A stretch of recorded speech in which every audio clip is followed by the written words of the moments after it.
And over to Dalian now for some creative summer fun in the sand. The northeastern Chinese city is holding a beach festival which features a lively sand sculpture competition. Let's join the fun. In Dalian, it's time to get dirty, in the sand that is. This sand sculpture competition is a highlight of the city's beach festival and is very popular among residents and tourists.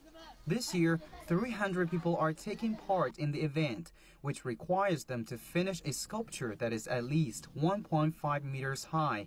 For Jia Lianwu and his assistants, it's no problem. They finished this totem in less than 4 hours. This is my 5th time to come to this competition. It's a good place to make friends and create your own work. I'm very happy to be here. But for some, finishing a large sand sculpture seems to be mission impossible. This is the first time for Cui to be in the competition.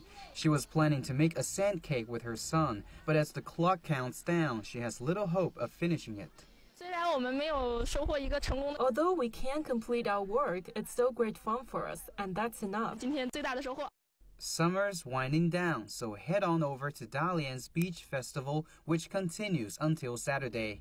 Li Wenwen, CCTV.